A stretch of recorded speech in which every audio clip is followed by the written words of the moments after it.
Today, we're talking about failure. And no, this is not an autobiographical episode. Instead, we're talking about the science of failure. Hi there, everyone. It's Jeff again, and this is lesson number 635 of Plain English on Thursday, December 21st, 2023. If you celebrate Christmas, I hope you've gotten your shopping done. By the time you hear this, I'll be in Chicago catching up with JR, the producer, making plans, strategizing, plotting for 2024. Hopefully, 2024 will be full of success for us, for you, but it will also have some failures, as every year does. We are only human. And in today's story, we are going to talk about failure, the science of mistakes and failure. We're going to put failures into 6 categories, ranging from blameworthy to virtuous. And by knowing and naming the types of failure, we can understand our own shortcomings better. In the second half of the lesson, we'll talk about the expression root cause, and we have a song of the week. Let's get started.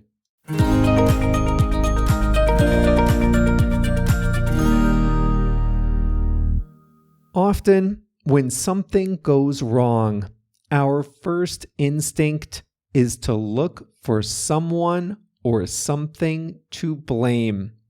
This didn't go well. Whose fault is it? Who can we blame? That might not always be the best way to look at it. And even when you do want to find the root cause of a failure, it might not be a person. It could be a system instead. To properly address and correct mistakes and failures, it helps to categorize them. I'm reading a book now called Right Kind of Wrong: The Science of Failing Well by Amy Edmondson, a Harvard professor. And in the book, she presents 6 kinds of failure and puts them on a spectrum. On one side are blameworthy failures, things that are clearly someone's fault, while on the other end are virtuous failures, failures that are a good thing. What kind of failure could be virtuous? Let's walk through them one at a time, and you'll see. The first kind of failure is sabotage. Sabotage is when someone purposely does something wrong or does something that is clearly dangerous or reckless. One example the author gives is someone who soaks a rag in lighter fluid and sets a house on fire. This is a purposeful attempt to cause damage. Or think of an airline pilot that goes to work drunk. This is a reckless act. Both are examples of sabotage, the most blameworthy type of failure. You can point the finger at one person and assign blame.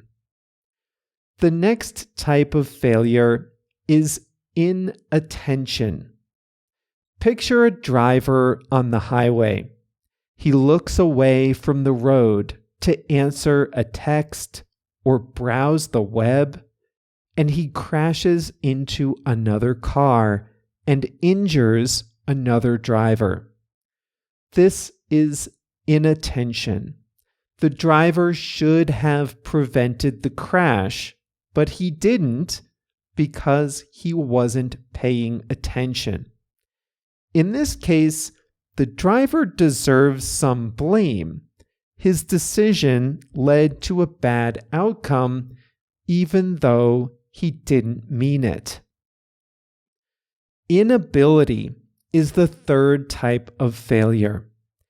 Inability means a person fails at something because he or she simply doesn't have the skills or the ability to succeed. In the early days of plain English, I did everything on the website myself. This was a case study in the inability type of failure. I am not a computer programmer. And so I was trying to do things that I simply didn't have the ability to do. The website was slow, it would crash, things wouldn't work. I was paying attention, I just didn't have the skills, the ability to do the job. The next type of failure is a task challenge. This means that someone is attempting something that is very difficult, and you can't expect success every time. In the early days of ChatGPT, for example, the program would produce some really weird stuff. It even tried to convince a reporter to divorce his wife. But think about this for a second. Yes, this was a failure. The program didn't produce the content that the creators intended. But cut them some slack. Making an artificial intelligence chatbot is hard. Training a computer to answer questions, it had never been done before, not like this. So yes, there were some failures, if only because the challenge was so hard. This is an example of a failure that is less blameworthy. You can't blame someone for failing at something so difficult. Next is uncertainty. The world is random and can't always be predicted. A company launches a new product. Will people like it? A company can do a lot of research and preparation, but the only way to know for sure is to try it and find out. A friend sets you up on a blind date. Will the date go well? If it doesn't go well, that can feel like a failure, but it's a failure because the world is random and uncertain. It wasn't a mistake to launch the product. It wasn't a mistake to go on the date. And then the final type of failure is experimentation. You recognize that you must fail on the way to success. The only way to get success is by trying a lot of things that won't work out. And that kind of failure is praiseworthy. Think of scientific experiments. To develop a drug that treats a disease, hundreds of experiments have to fail before the researchers can land on the one that works. So when something goes wrong in life, as it definitely will, either for you or for the people around you, think about what kind of failure it was. Was it sabotage or inattention? Then maybe you do assign blame. Was it inability or just a hard task? In that case, maybe you need to adjust your approach or your expectations. But was the failure caused by the randomness of the universe?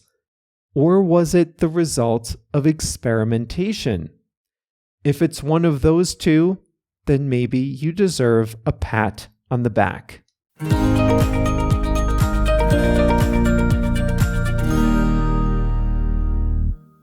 So now I'm thinking about things that have gone wrong for me, and I'm trying to put them on the spectrum. This really does help think through challenges. It can be hard to find where to put a failure, though. Self-driving cars that crash. This is a great example. A self-driving car, if it ever really happens, would be an incredible feat for humanity. Clearly, there will be failures along the way. This is a task challenge mixed with uncertainty and experimentation. It's just a hard thing to do. But also, the companies have a responsibility to make sure that the self-driving cars aren't putting people in unnecessary danger. So if a self-driving car crashes and hurts, or God forbid, kills someone, is it because it just encountered a unique situation? Or did the company rush the car to the market? Did the company, like I think Tesla does, did the company advertise the car as self-driving when really it needed the driver's attention? Lots to think about. And hopefully you can think about it in English. By the way, the book one more time, Right Kind of Wrong by Amy Edmondson. I put a link to it in the transcript at plainenglish.com/635.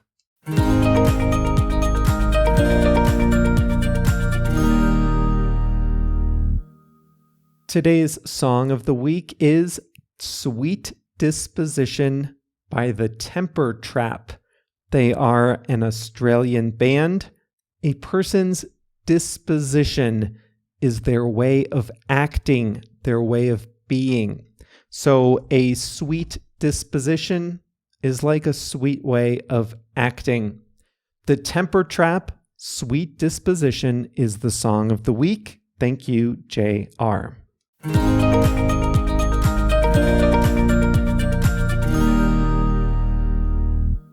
Root cause is a great expression. You'll use it when you're solving complicated problems. To understand this, you need to know the word root. The root is the part of a tree or a plant that's underground. You don't necessarily see it, but it's the base for the whole tree. You see where I'm going with this. The root cause of a problem, then, is the fundamental underlying reason or source behind the problem.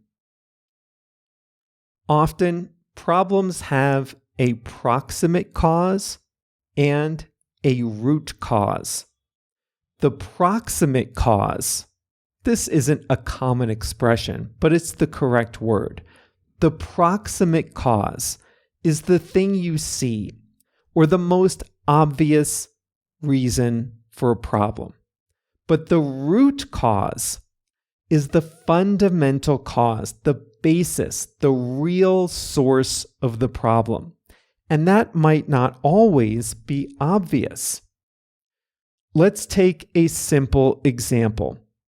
Imagine that it's 3:00 p.m. and you're exhausted. Why? Well, if you didn't sleep well the previous night, then that's the answer. You're tired because you didn't sleep enough. But is that the root cause? That's the most obvious answer. But is that the real source of the problem? Maybe the root cause of the problem is stress that keeps you awake at night. Maybe the root cause of the problem is sleep apnea, a condition that doesn't allow you to fully sleep on any night.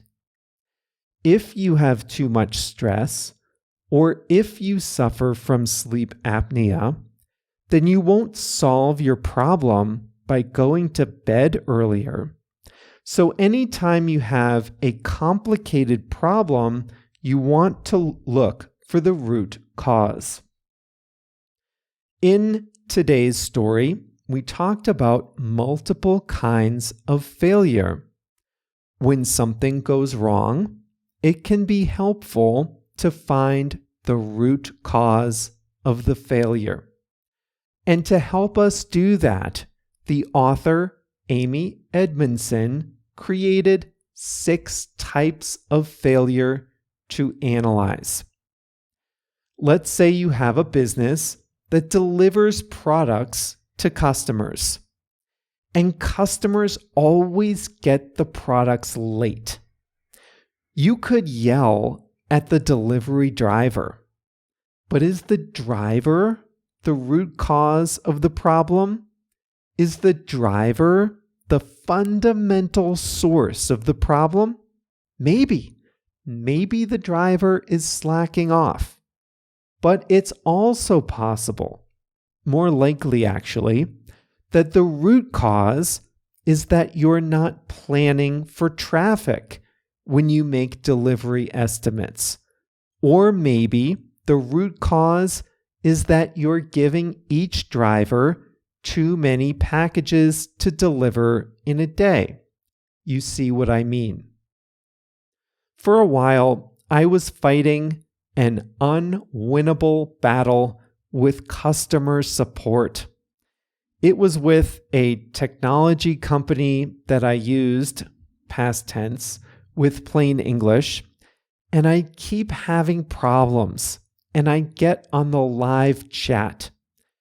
And without fail, the people on the live chat would do the bare minimum required to get me off the chat. Absolutely nobody was willing to even consider the root cause of a problem. And that's when I realized what kind of failure I was dealing with. It was an inability failure. The team I was using just didn't have the ability to get to the root cause of the problem. I shouldn't blame them. It's no use getting angry. They just operated a chat.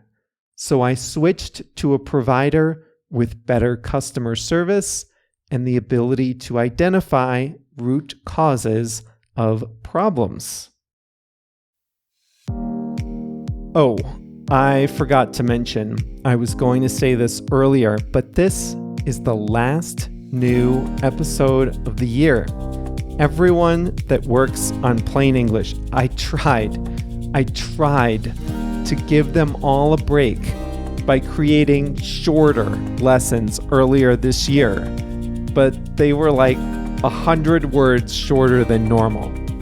Everyone on the Plain English team must have been shaking their heads thinking, this is what you call a break?